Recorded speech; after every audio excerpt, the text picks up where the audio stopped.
If you constantly get back pain or back spasms after you sit all day, then you've probably tried stretching, which either doesn't help or only gives you temporary relief. See, the problem with stretching is that it only addresses a symptom, but not the actual cause of the back pain. The real solution to stop this type of pain and to prevent it from happening again is to improve your core stability and endurance. Now, typical sit-ups and crunches won't work. We're not trying to focus on improving your six-pack or the anterior muscles of your trunk. We want to focus on muscles that are responsible more for spinal stability and helping maintain your posture. The specific core exercises needed have to target the posterior muscles and also challenge muscular endurance. Before I go over 2 core exercises that will accomplish this, you might be wondering, why will strengthening my core stop my back spasms? The spasms and back pain occur because when we sit, it requires us to use our posterior or back muscles to maintain an upright and neutral position.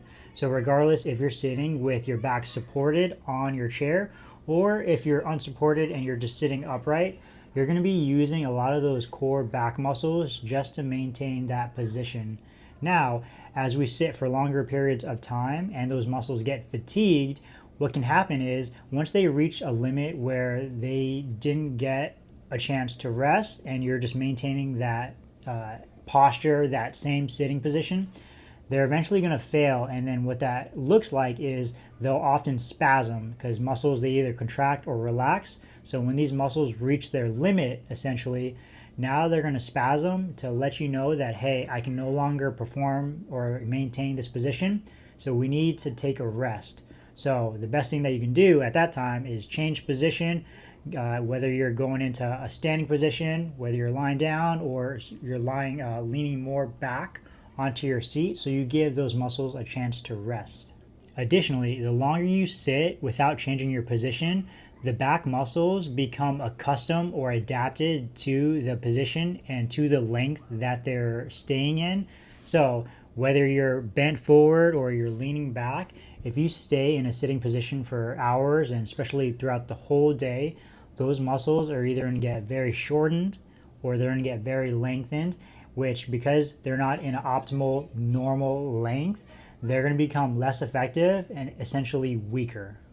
Now, to actually improve your sitting tolerance, let's go over 2 exercises that I use. While on hands and knees, flatten out your back, keeping a neutral spine, and then you're going to lift one arm and then the opposite leg, and you're going to focus on doing holds. So this isn't an up and down motion. We want to engage the posterior muscles of your back and maintain that neutral spine as you lift up the leg and the arm.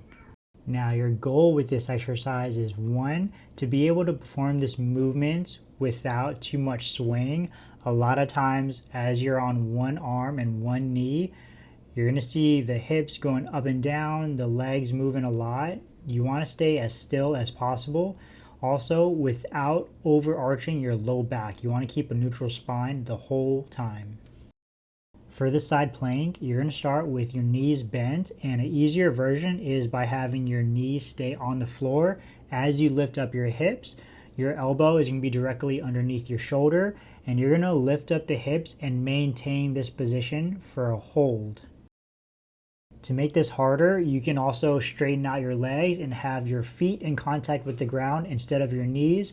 But with both variations, your goal is to make sure that your hips stay up and your trunk and your legs are in a straight line. If you sit a lot throughout the day and also deal with hip pain, watch this next video where I explain why this occurs and what you can do to fix it.